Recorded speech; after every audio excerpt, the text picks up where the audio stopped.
तर सध्या बऱ्याच ठिकाणी बऱ्याच ज्या गोष्टी आहेत तर त्या ऑनलाईन चालू आहेत। तर ऑनलाईन गोष्टींचा जितका जास्त फायदा असतो त्याच्याही पेक्षा कधी कधी त्याचा जास्त निगेटिव्ह इम्पॅक्ट आहे तर तो आपल्यावरती होऊ शकतो आणि तो आपल्यासाठी खूप जास्त धोकादायक असतो। तर नमस्कार, मी चितुजा आणि आजच्या आपल्या नवीन व्हिडिओमध्ये तुम्हा सगळ्यांचं मी मनापासून खूप खूप स्वागत करते। तर ऑनलाईन ज्या गोष्टी आहेत तर ऑनलाईनमुळे नक्कीच आपला वेळ वाचतोय किंवा आपलं डिस्टन्स वाचतंय, दोन लोकांमधलं जे डिस्टन्स आहे तर ते कमी होते। खूप बेनिफिट्स आहेत ऑनलाईनमध्ये। आपल्याला वर्क फ्रॉम होमच्या खूप साऱ्या अपॉर्च्युनिटीज मिळतात। एका क्लिकमध्ये आपल्याला एखाद्या गोष्टीची माहिती, एखाद्या ठिकाणाची माहिती किंवा एखाद्या कोर्सबद्दल आपल्याला माहिती मिळते किंवा एखादा कोर्स आपण घरातून करू शकतो। पण याच्याच निगेटिव्हली किंवा याच्याच अपोजिटली एक डार्क बाजू आहे ऑनलाईन गोष्टींची, जिथे आपल्याला समोरची व्यक्ती कोण आहे, त्याचं बॅकग्राऊंड काय आहे, तर या गोष्टींबद्दल आपल्याला डिटेल माहिती नसतं। फिजिकली आपण त्या लोकांपर्यंत पोहोचलेलो नसतो, त्यामुळे ती लोक कोण आहेत, त्यांचा मेन उद्देश काय आहे, तर याच्याबद्दल आपल्याला जास्त नॉलेज नसतं आणि काही लोक आहेत तर या ऑनलाईन गोष्टींना जे आहेत तर ते बळी पडतात। तर आज आपण स्पेशली बोलणार आहोत ऑनलाईन कोर्सचे फ्रॉड्सबद्दल।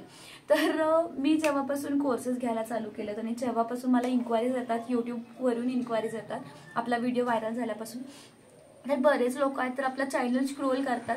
चॅनल स्क्रोल केल्यामुळे होतं असं की मी इंडिव्हिज्युअली कोण आहे, ठीक आहे, माझं काय बॅकग्राऊंड आहे, माझी फॅमिली लाईफ काय आहे, हे तुम्हाला बऱ्याच गोष्टी तुमच्यासोबत ऑटोमॅटिकली शेअर होतात आणि त्यामुळे एक ट्रस्ट जो आहे तुमच्यामध्ये आणि माझ्यामध्ये तर तो ऑटोमॅटिकली डेव्हलप होतो। पण तरीसुद्धा मी जे कोर्सेस घेते तर त्याचे इन्क्वायरीज ज्यावेळी मला येतात तर म्हणजे अंदाजे 100 इन्क्वायरीजमध्ये 5 कॉल्स असे असतात की 5 लेडीज असे विचारतात की मॅडम काही फ्रॉड तर नाही आहे ना, म्हणजे आम्ही जे फीज पे करतोय तर फीज पे केल्यानंतर तुम्ही कॉल उचलायचं, रिसिव्ह करायचं बंद तर करणार नाही आहे ना, तुमचा फोन स्विच ऑफ तर होणार नाही आहे ना, किंवा जो कोर्स तुम्ही शिकवणार आहे 1000 रुपये तुम्ही फी सांगताय तर आम्ही जो कोर्स करतोय तर तो कोर्स केल्यानंतर या कोर्स सोबत अजून कोणता दुसरा कोर्स तुम्ही आम्हाला सेल करणार नाही आहे ना, किंवा ऑनलाईन नेटवर्किंग, ऑनलाईन मार्केटिंग अशातला तुम्ही आम्हाला कोणता प्रकार करणार नाही आहे ना। तर लोकांच्या मनामध्ये इतकी जास्त निगेटिव्ह प्रश्न सुद्धा असतात आणि ते स्वाभाविक आहेत, प्रत्येकाला असल्याच पाहिजे, कारण ऑनलाईन आपण व्यवहार करतोय तर ते सेफ आहेत का, समोरच्या व्यक्तीला जे काही आपले डिटेल्स असतील तर ते पहिलाच आपण सगळे क्लिअर केलेले कधीही चांगले असतात। तर याच्या संदर्भात मी हा आजचा व्हिडिओ करतोय। खूप जणांना नसतील येत कारण त्यांना माझं जे बॅकग्राऊंड आहे तर ते माहिती असतं, पण 5% लोकांच्या मनामध्ये अशा शंका असतात कारण त्यांनी या ज्या गोष्टी आहेत तर त्या अनुभवलेल्या आहेत। तर ज्या प्रकारे ऑनलाईन कोर्सेसमुळे, तर मी बेनिफिट सांगते, आपला जो कोर्स आहे मी ग्राफिक डिझायनिंगचा तो ऑनलाईन शिकवते।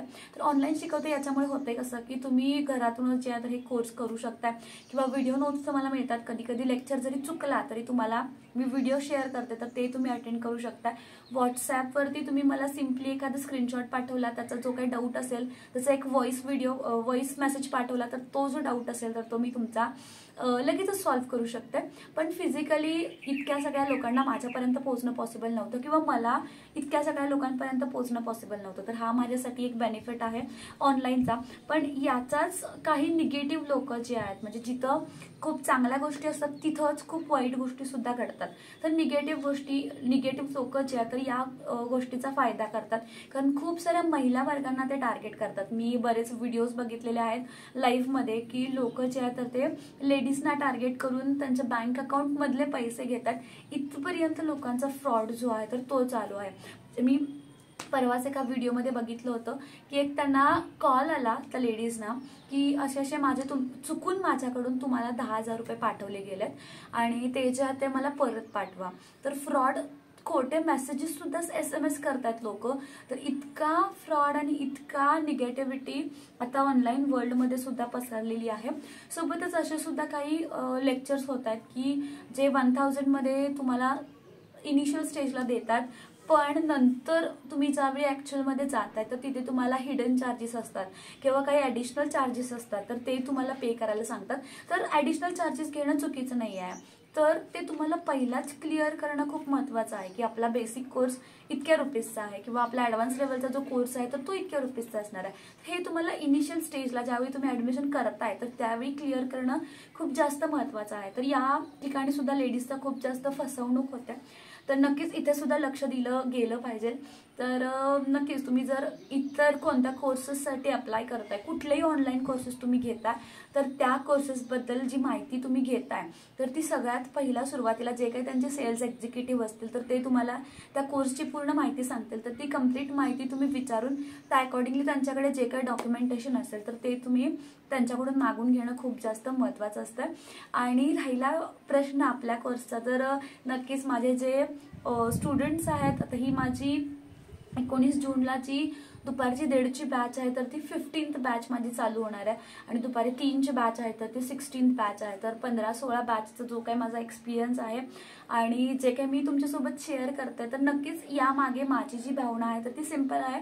खूप साऱ्या ज्या महिला आहेत तर त्यांना वर्क फ्रॉम होमचा जो ऑप्शन आहे तर तो अवेलेबल झाला पाहिजे आणि त्यामधूनच माझा सुद्धा इन्कम सोर्स आहे तर तो जनरेट होते. तर माझ्यासाठी आणि तुमच्यासाठी फायदेशीर असणारी ही माझा एक ऑनलाईन कोर्स असा आहे. तर नक्कीच तुम्ही जर बाहेर दुसरे कोर्ससाठी जर तुम्ही इन्क्वायरी करत असाल तर तुम्हाला ते कोर्सेसबद्दल सगळी जी इन्फॉर्मेशन आहे तर ती इनिशियल स्टेजला म्हणजे सुरुवातीलाच तुम्हाला माहिती करून घेणं खूप जास्त महत्त्वाचं असतं. त्यासोबतच जे काही ॲडिशनल चार्जेस असतात, हिडन चार्जेस असतील तर ते सुद्धा तुम्हाला माहिती करून घेणं खूप जास्त महत्त्वाचं असतं. तर या व्हिडिओद्वारे मी तुम्हाला सांगते की माझ्या कोर्सेसमध्ये कुठलेही हिडन चार्जेस किंवा ॲडिशनल चार्जेस नाही आहेत. माझा कोर्स फक्त 1000 रुपीजचाच आहे आणि तो अगदी बेसिकपासून ॲडव्हान्सपर्यंत आहे. हा कोर्स झाल्यानंतर इतर कोर्सेस कोणते माझ्याकडे ॲडव्हान्स लेवलचे अवेलेबल नाही आहेत. दुसरे सॉफ्टवेअर तुम्हाला शिकायचे असतील तर ते तुम्ही बाहेरून ऑनलाईन जे आहे ते शिकू शकता. सध्या माझ्याकडे हे सॉफ्टवेअर्स दुसरे सॉफ्टवेअर्स अवेलेबल नाही आहेत. आपल्याकडे फक्त कॅनवा आहे जो की मी पूर्ण बेसिकपासून ॲडव्हान्स लेवलपर्यंत शिकवते आणि तो इतका छान शिकवते, इतका परफेक्ट शिकवते की त्या थ्रू तुमचा जो इन्कम सोर्स आहे तर तो तुम्ही जनरेट करू शकता. तर खूप लोकांचे मला प्रश्न असतात की मॅडम तुमचा कोर्स झाल्यानंतर आम्ही लगेच जॉबला लागणार का? तर मी सगळ्यांना एकच विनंती करते की आपला जो कोर्स आहे तर तो जॉब ओरिएंटेड नाही आहे. आपला जो कोर्स आहे तर तो वर्क फ्रॉम होम ओरिएंटेड आहे. तुम्ही या कोर्स केल्यानंतर तुम्ही फ्रीलान्सिंग करू शकता किंवा तुमची स्वतःची जी एजन्सी आहे तर ती चालू करू शकता. जॉबसाठी तुम्हाला जर अप्लाय करायचं असेल तर तुम्हाला अजून जास्त ॲडिशनल तुम्हाला त्याच्यामध्ये अपडेट्स जे आहेत तर ते करायला लागतील. माझा कोर्स केल्यानंतर तुम्ही फ्रीलान्सिंगचा जो कन्सेप्ट आहे म्हणजे तुम्ही प्रोजेक्ट्सवरती काम करायला चालू करू शकता. हा एक विषय होता, हा मला सगळ्यांना क्लिअर करायचा होता कारण नंतर मिसअंडरस्टँडिंग नको. जर तुम्हाला जॉब करायचा असेल तर मी पहिलंच क्लिअरली सांगते की तुम्हाला कोरल असेल किंवा फोटोशॉप्स असतील तर हे तुम्हाला तुमच्या पोर्टफोलिओमध्ये ॲड करावे लागतील. फक्त कॅनवावरती तुम्हाला जॉब जो आहे तर तो अवेलेबल होणार नाही आहे. कॅनवावरती तुम्ही स्वतःची एजन्सी चालू करू शकताय किंवा फ्रीलान्सिंगची जी कन्सेप्ट आहे तर ती चालू करू शकताय. तर मला वाटतं नक्कीच तुमचे जे डाऊट्स असतील तर ते क्लिअर झाले असतील आणि नक्कीच माझे कोर्स सोडून या व्यतिरिक्त तुम्ही अजून कोणते जर कोर्सेस ऑनलाईन करत असाल तर त्या कोर्सची संपूर्ण माहिती घ्या आणि त्यानंतरच त्या कोर्ससाठी एनरोल करा. अजून एक अपडेट होती, आपले ग्राफिक डिझायनिंगचे जे क्लासेस आहेत तर ते 19 जूनला चालू होत आहेत. दुपारी 1:30ची बॅच आहे आणि त्यानंतर 3ची बॅच आहे. इव्हनिंगची बॅच अजून डेट अनाऊन्स नाही झालेली. सध्या एक बॅच आहे तर ती लाईव्ह चालू आहे इव्हनिंगची, त्यामुळे दुपारचे 2 स्लॉट्स अवेलेबल आहेत. सोबतच आपला सेमिनार आहे जो की फक्त ग्राफिक डिझायनिंग ज्यांचं झालेलं आहे त्यांच्यासाठी आहे. ज्यांना ही स्किल ऑलरेडी येते त्यांच्यासाठी आहे. जर त्यांना क्लायंट्स मिळत नसतील तर क्लायंट्स कसे मिळणार आहेत, प्रोजेक्ट्स कसे मिळणार आहेत, फ्रीलान्सिंग कसं करायचं आहे, एजन्सी चालू कशी करायची आहे तर याच्याबद्दल सविस्तर तुम्हाला सेमिनारमध्ये माहिती दिली जाते. तर तो सेमिनार 15 जून आणि 16 जूनला आहे तर तो नक्की तुम्ही अटेंड करा. तुम्हाला अजून काही ॲडिशनल माहिती हवी असेल तर व्हॉट्सॲपचा जो नंबर आहे त्याच्यावरती मला व्हॉट्सॲप करा. ॲडिशनल माहिती हवी असेल तर मला कॉल करा. ठीक आहे. तर नक्कीच फ्रॉड ज्या गोष्टी ऑनलाईन चालू आहेत त्याच्यापासून सावध राहा प्रत्येकाने, स्पेशली जे लेडीज माझे व्हिडिओज बघतात त्यांनी. तर व्हिडिओ जर तुम्हाला हेल्पफुल वाटत असेल किंवा तुमच्यासोबत अशा प्रकारे कोणत्या गोष्टी घडल्या असतील तर त्या मला कळवायला नक्कीच विसरू नका. कमेंट बॉक्स तुमच्यासाठी ओपन आहे. तुमचं मत काय आहे तर ते मला कळवायला विसरू नका. धन्यवाद.